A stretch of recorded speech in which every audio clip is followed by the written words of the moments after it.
rainy season. I left Bali and my friends told me that it was not much raining. This one was, yeah, stayed this one was raining every day.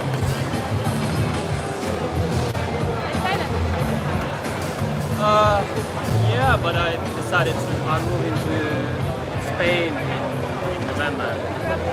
Oh, really? Hey everyone, my name is Basel. Thank you so much for coming. Hey, Basel! This is my second time being here in Bali. I'm the nearby co-founder and CEO of Barcelona on the Blockcircle. east side. So what we do is we find crypto alpha, we find undervalued projects as early as possible. My background is in financial engineering and data science.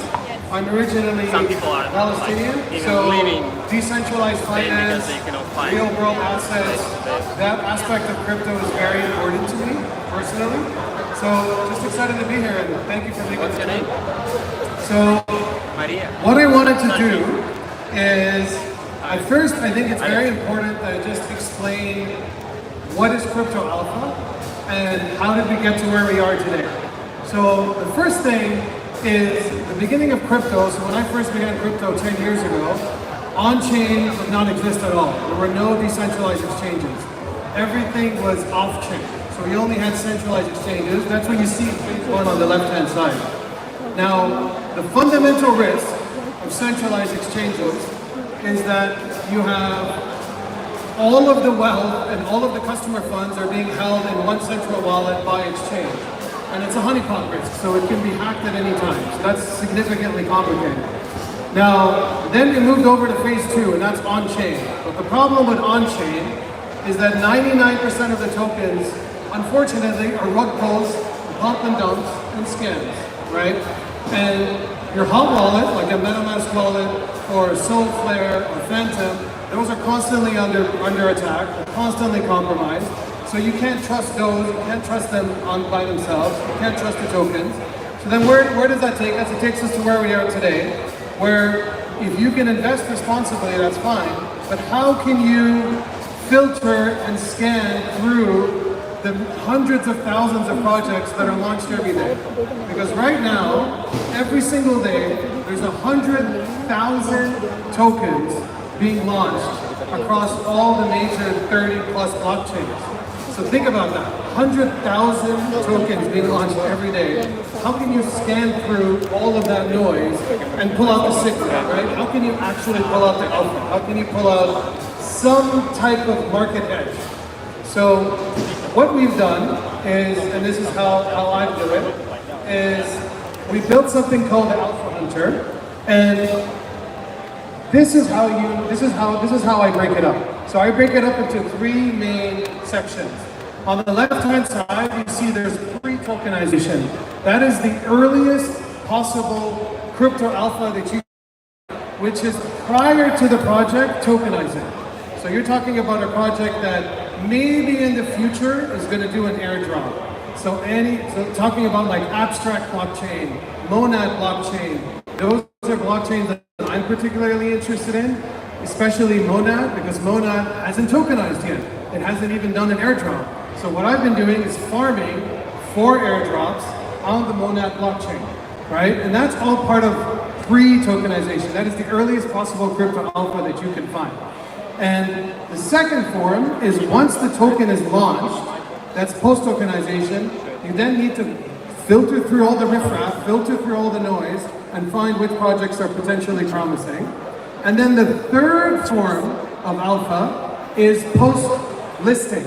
So once a project is listed on a prominent centralized exchange, like a tier 3, tier 2, tier 1 centralized exchange, typically that precedes the price appreciating and skyrocketing, right?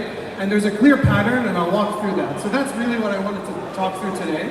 I wanted to make sure I walk you through actual examples of ones that are pre-tokenization, ones that are post-tokenization, and examples of high success win stories of what you can find once they are listed on centralized exchanges. So hopefully that's making some sense, right? And then there's really 5 phases again, right? There's project inception, there's growth, there's tokenization, pre-listings and listings, and I'll walk through actual examples now. So, let's take it.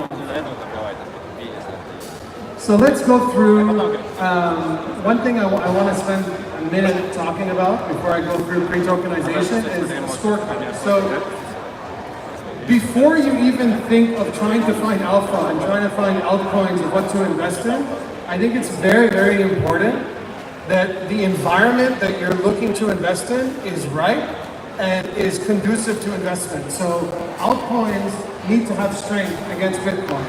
So what I have focused a huge amount of my time on is building a scorecard to first just give you a green light or an orange light or a red light. If there's a green light with the scorecard, it means that alpha hunting is going to be top notch. It's going to be a lot easier. Life is going to be a lot easier if the scorecard is green, which means the altcoin conditions are positive and that you can have a bullish bias towards altcoins.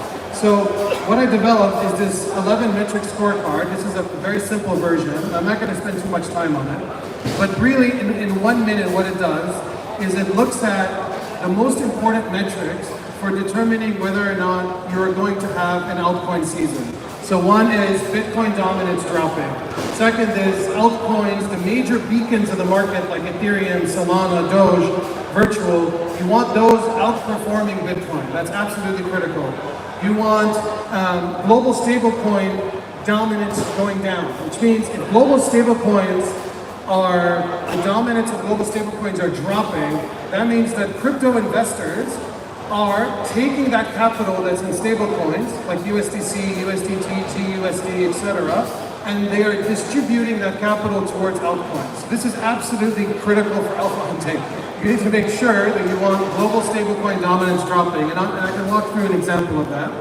So I'll show you what that looks like, and then I think it'll make a lot of sense.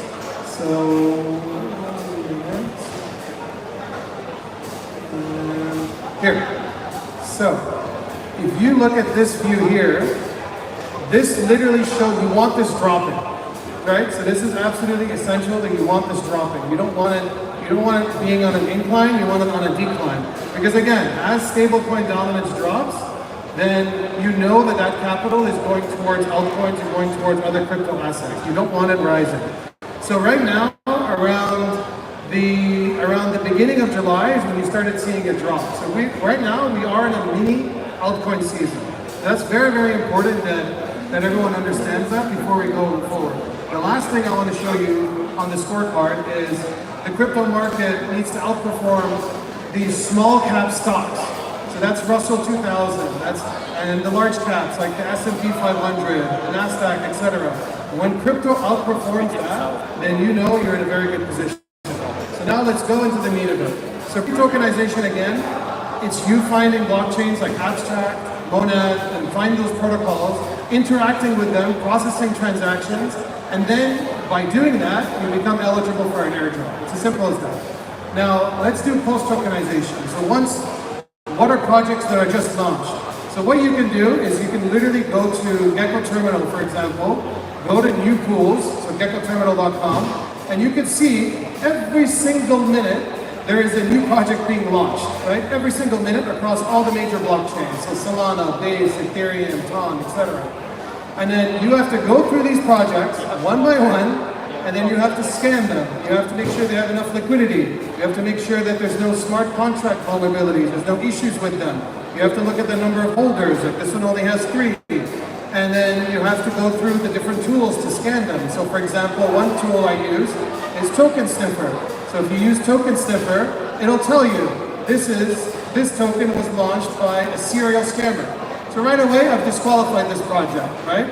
And if it passes this scan, then I go to the next tool. I can go to RupCheck, and I can paste in the contract address, and it'll tell me whether or not there's a red warning. Is it a copycat token, right? There's no liquidity lock, only 1%. That's an immediate red flag. So that right away, alpha is not just finding signal, it's also disqualifying all the noise. That's like the fundamental principle of it. Another tool, other than Token Sniffer, other than RupCheck, is also using Honeypot. So you scanning a project, like on Ethereum, Binance Smart Chain, or Base, it'll tell you this is a low risk of a honeypot. Honeypot in on-chain is a project where the liquidity can be drained, or your ability to trade that token is disabled by the token owner, right? And that's a significant problem. That's a honeypot. You're essentially holding a bag of junk that you can't trade. So you need to filter through all of that riffraff, and at the end, maybe you get a few projects that are worth buying, that have some intrinsic value, some fundamental value, and it's worth pursuing, right? Now, let's go through a real example. So can you imagine, just do what I just did, and do that 100,000 times every day. And it's not realistic. So that's why we have Blockcircle. That's why we built what we have, which is an alpha community. And in that alpha community, we have the leverage, the collective intelligence of everyone, and where everyone is helping. And we have researchers, we have Google executives, we have C-level executives, founders of blockchains. Everyone enters Blockcircle, and then they give us feedback. They scrutinize and evaluate and vet and review the project one by one, and they tell us what they like and what they dislike. Now, I've taken all of that collective intelligence, and we built something called the Alpha Hunter, and I just want to walk through some examples of how it works. So how it works is every single launch, like I just mentioned, you go through it, and what we do is this project contract address tells you the description, and then we run through extensive token audits and viability analysis and quantitative analysis on the project. We are essentially making sure the project is viable for investment, okay? And at the end of the day, we maybe have 3 or 4 projects a day that are coming through that actually pass our extensive due diligence, right? And what we've done, and where I got the inspiration from, is from the manual process that I was just showing you of using Token Sniffer, using Honeypot, using Check. It's such an extensive, manual, intensive process that it's not viable. It's not realistic to do it manually hundreds of thousands of times a day. So, for example, this project, we caught it at 1.4 million market cap, and it went up to 7.3 million, right? That's 400%. Not all the projects do this, but this project did, and many of them do. And you can see, I'll show you how it looks. You can look at the fake volume. So make sure that the project doesn't have a high amount of fake volume. Make sure that the insiders didn't make more than 6 figures. Make sure the insiders are not holding a huge amount. Make sure the cabal rate is cartel. It's how much of the supply is being controlled by a crypto mafia, essentially, a crypto cartel, right? And how much is bundled? How much is not bundled? What's the rug risk? You see, so we have that here. That's very, very important. You can see right now that when we got this project, we identified it, usually within 5 minutes of being launched, this was an immediate orange flag. It's 100% of the liquidity was unlocked. Typically, you want projects that have some partial liquidity locked and or burnt, because then you know that there's some tradability after launch. You don't want to just have all of the liquidity pools drained. So that's very important. And then another thing that's very, very, very important is looking at the ownership. So one thing that we track very, very closely when alpha hunting is we look at the ownership and we say, okay, are the number of holders increasing or decreasing? So you can see we found it when there was only 1,300 holders, and then it immediately jumped to 3,700. That's important to remember. And then more importantly, there are 2 whales or insiders or high profitable traders who bought this token at launch. So whether or not those are insiders, were they part of some committee, were they highly successful traders, it doesn't matter. The point is these are whales that are buying this token, so there's probably some value there. That is very important to know. And for example, this first whale, his balance is 300, he or she's balance is 318,000. He bought 11,000 of this coin and went up to 34,000, he was still holding. So that's very, very important. So when you're hunting for alpha and you're trying to go through these projects, you need to make sure that you look at the composition of the holders and who are the top supply controlled holders, right? And you want to see, are they buying? Are they accumulating more? Are they selling? Are they distributing profit? So all of that goes into alpha hunting. And hopefully that's making sense. And then the last thing, running out of time here, the last thing I want to really just drive home here, because to me, this is the easiest way to find alpha is this exchange listings. So an example of that is we track every single, across 50 blockchains. We built our own proprietary in-house custom coded system as part of Alpha Hunter. We track every single token that is listed on every centralized exchange, from Mexi to Bitmart to Binance, Coinbase, Kraken, etc. And the reason this is important is we track it in two ways. We track tokens to be listed and tokens that are listed.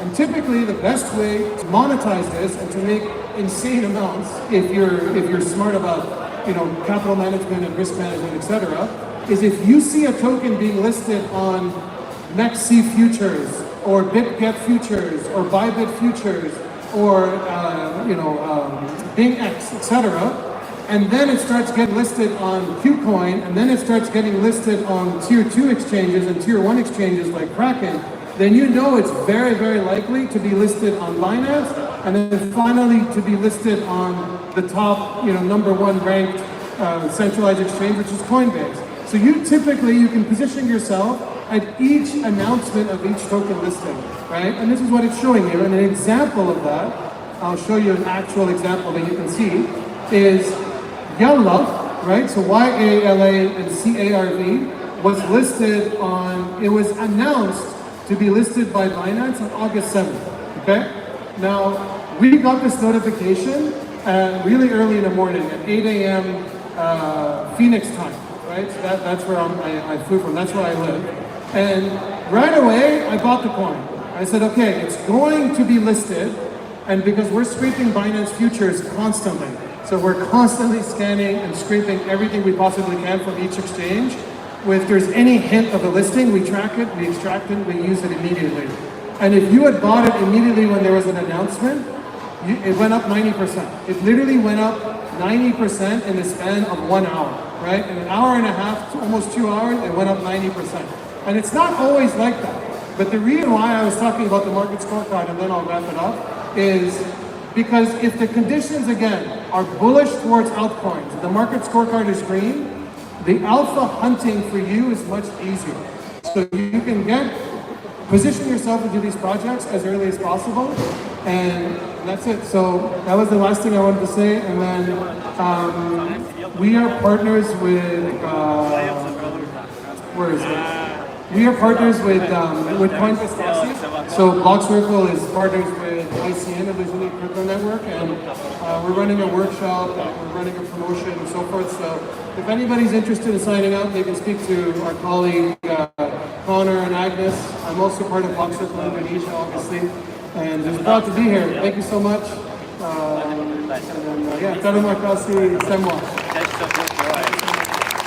Give it up for Biz, everybody. I'm behind you guys. If you guys look at your 5 o'clock, I'm behind you. Look over your right shoulder. Here I am. I'm right next to the Pintu